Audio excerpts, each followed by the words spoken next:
Oke, Assalamualaikum warahmatullahi wabarakatuh. Selamat sore untuk pemirsa Guru Tani 75 Channel. Ini kita bergeser tadi pagi sampai siang di Desa Buktimulyo, Kecamatan Kampung Udik. Dan sore ini saya sama saudara lanang, dulu lanang ini sebenarnya sudah cukup lama. Satu tahun ini baru ketemu sekali. Dulu itu hampir tiap bulan ya. Ini namanya Pak Mas Sopyan. Ini pengusaha yang lain lah, bibit kakao di bawah naungan PT Papandayan. Jadi pada kesempatan sore hari ini kita coba praktekkan di beberapa tempat. Jadi perlu saya sampaikan bahwa di Nurseri, di pembibitan apapun ya, itu faktor utama dan faktor keberhasilan di awal itu selalu dipengaruhi media. Itu kan, nah, media. Nah, media sendiri yang rawan di dalam pembibitan itu biasanya pengaruh dari patogen tular tanah. Khususnya kalau di pembibitan sawit itu apa mas yang Phytophthora? Kalau untuk di coklat, antraknos dengan Phytophthora. ada nih gak enak dewek diprotes nih. Apa masuk?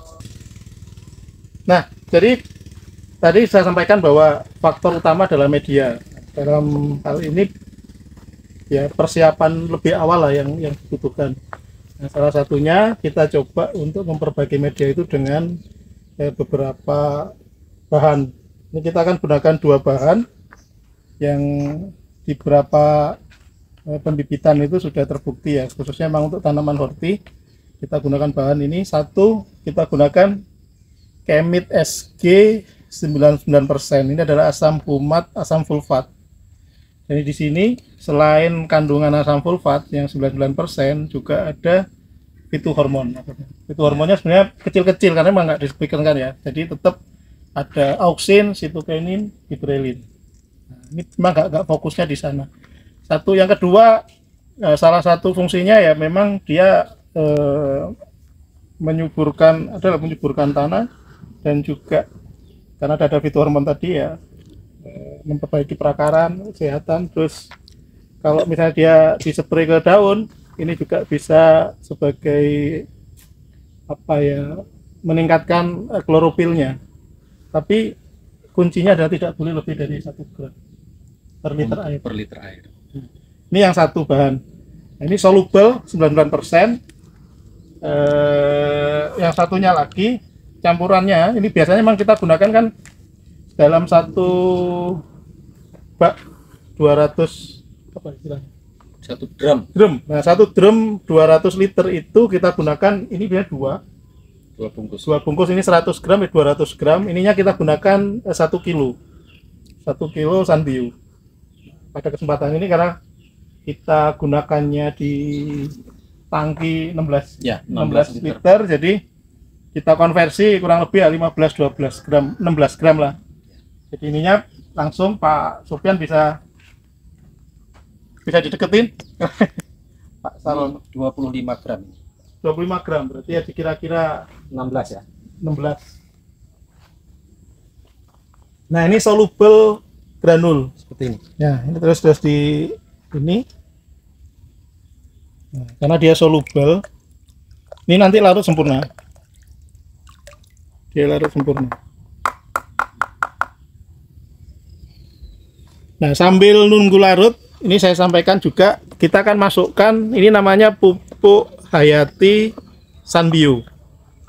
Kami menyebutnya ini Sunbio pupuk Hayati dengan double action, karena yang pertama, dia menyediakan nutrisi, juga nutrisi organik ya, dia juga bisa berfungsi sebagai fungisida organik.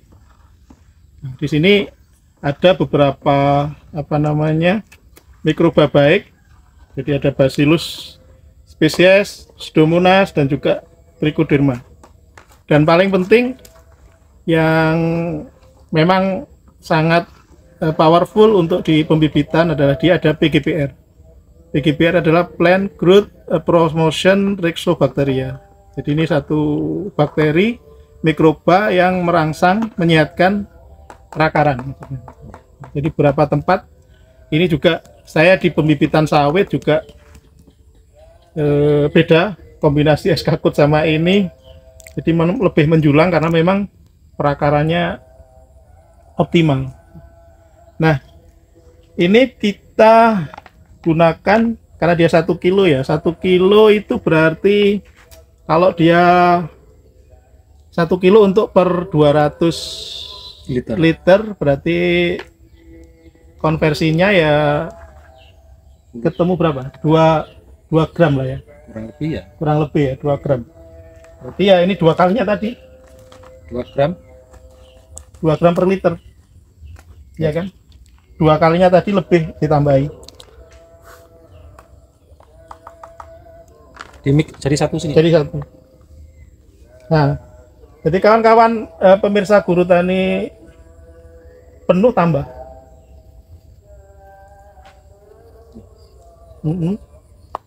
Satu lagi. Iya, satu lagi.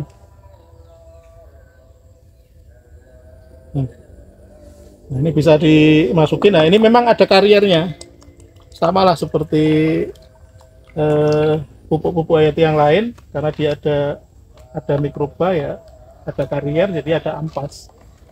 Makanya kalau ini misalnya jenengan aplikasikan untuk kuratif, ini biasanya kita ini Mas, kita saring ya Mas Sofian, kita saring pakai apa ya, saringan tahu.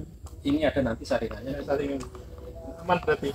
Ya. Kalau itu spray, tapi kan kita coba apa ya, rata lah, basah sampai basah.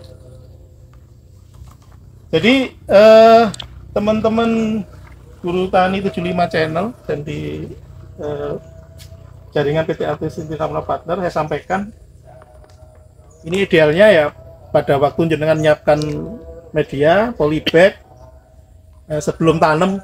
Ini sebelum tanam ya, yang prakteknya Pak Sutaji kan gitu, sebelum tanam sudah siap polybag, habis itu disemprot air sampai basah, metode dia tadi kan, habis itu kita kocor merata di media itu. Nah, ini kita akan coba praktekkan di polybag yang sudah ada tanamannya. Jadi ini kecambah kako ini sudah ada di sini kurang lebih berapa Mas? Maksudnya 1 minggu, 2 minggu? Umurnya sekitar 3 minggu. Nah, 3 minggu setelah tanam polong ini seperti ini. Nah, ini kita coba aplikasi. Ini mau disemprot. Iya. Nah, semprot masuk sini. Nah, salah satunya memang ini untuk menyehatkan media, termasuk juga tanamannya. Nanti bisa dilihat loh. Masukkan. Udah bisa masukin.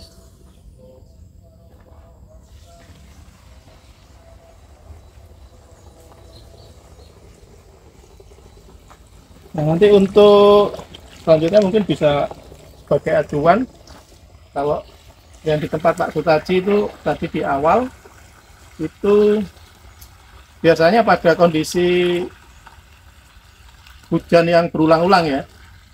Berapa hari ini kan hujan tinggi lah. Hujan tinggi ya, curah hujan tinggi. Untuk bahasanya rada susah ini. Curah hujan tinggi, kalau curah hujan yang berulang-ulang ini curah hujan tinggi jenenge, Bro. Jadi itu kalau kita lihat di pembibitan Pak Sutaji tadi juga kurang dari 3% lah kalau kita lihat ya, 3-2% yang mengalami beles.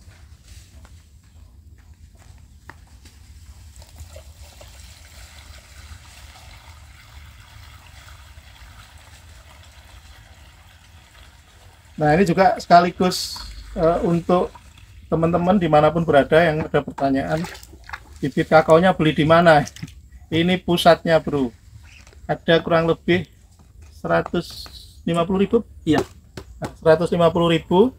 Kalau ini udah 3 minggu, kurang lebih bibit ini nanti akan sambung pucuknya di bulan 9.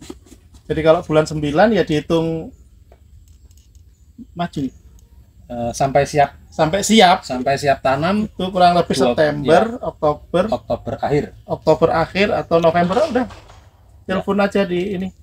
Dan di sini tersedia MCC 02, 02, berikut dengan BB01 BB01, dan Sulawesi 1, Sulawesi 1, IKRI 09. IKRI 09. Jadi ada 4 varietas ya. Betul, untuk penyerbukan. Jadi 4 varietas itu untuk menyambung pembicaraan kita yang dulu Pak Sopyan sampaikan 60 20 20 70 70 30 70 30. ya, 70 30. Nanti bisa ini kita diskusi hari ini, kita khusus media. Mungkin seperti itu Mas Sopyan. Ya, Jadi ini owner sekaligus pekerja. Lata berapa Pak?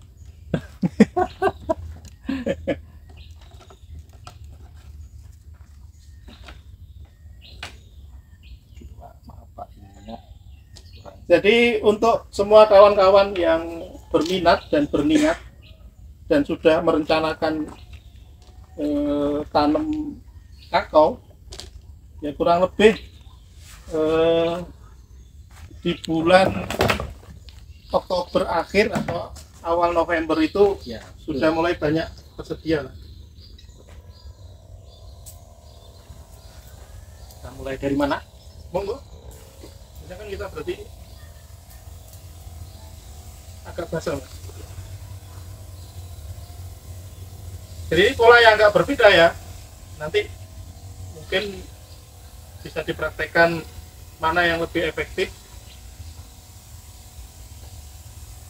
Ini tindakan termasuk tindakan preventif juga, proteksi untuk mengantisipasi serangan dari patogen ular tanah. Kalau yang dominan apa Mas? Yang Pythium enggak ya? Enggak, Pythium enggak. Kalau di kako ini Phytophthora ya, juga enggak. Phytophthora, Phytophthora saja. Phytophthora sama Anthracnose. Phytophthora sama- Anthracnose. Ada sedikit layu fusarium, ada lah, sedikit tapi Sedikit ya. 0,sekian%. Layu fusarium itu rata-rata setelah disambung malah Pak. Sudah disambung. Ya.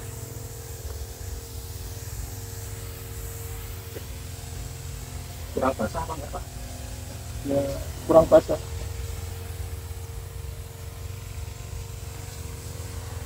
Nah, ini nanti kedepannya kan dimulai dari media Ya. sebelum tanam polong. Ini kan juga saya juga tambah portofolio kan untuk aplikasi yang Ada, tapi nanti lah. ya itu next, silakan praktekin.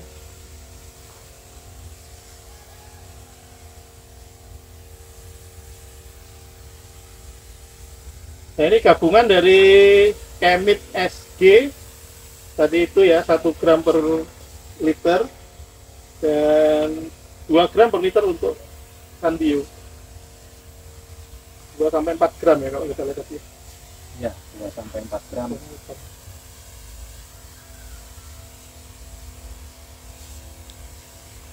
Nah, jadi untuk teman-teman pecinta, peminat, dan yang sudah berniat untuk tanam kakao ya, mulailah jenengan persiapkan lahannya dari sekarang. Kalau yang belum land clearing ya masih siap, kurang lebih kan ini masih cukup lama kan? Ya, Cukup lama bibitnya, 4-5 bulan lagi. 4-5 bulan.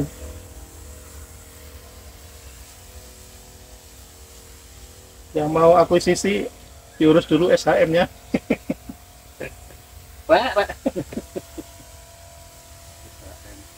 SHM.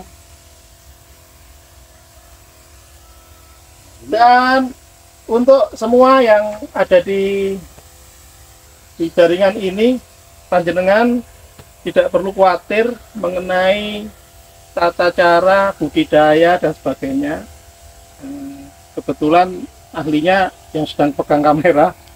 Tapi yang jelas kalau misalnya jenengan di satu daerah itu ada kumpulan kurang lebih berapa Mas? Dua apa ini? Dua kelompok?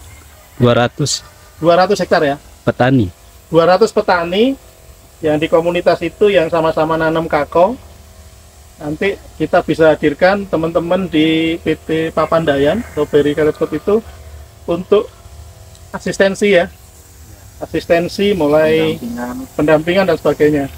Dan saya sampaikan untuk panjenengan yang minat untuk nanam kakao, saya tidak nakut-nakuti, tapi kakao ini berbeda bro, sangat berbeda kalau jenengan nanam singkong, sangat berbeda kalau nanam yang lain, karena ini butuh pengetahuan dan juga kemampuan khusus. Salah satunya ya tadi itu, ini tanaman yang butuh naungan, tadi di video sebelumnya ya, butuh naungan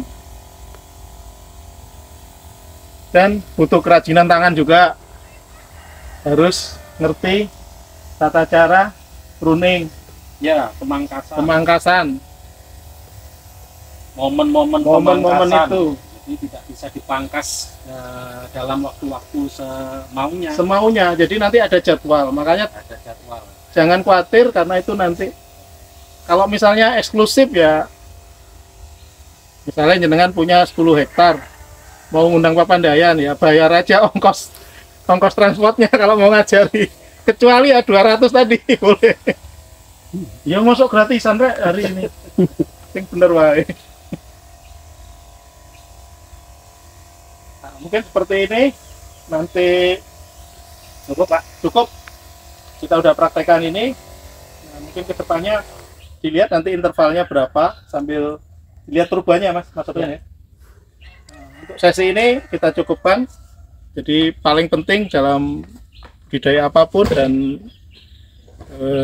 apalagi di nursery pembibitan, media adalah faktor utama. Makanya perlu kita benar-benar perhatikan dan juga kita persiapkan lebih dari awal. Oke, seperti itu Guru Tani 75 channel. Ingat, sehatkan tanahnya maka sehatlah tanamannya. Sampai mesti nih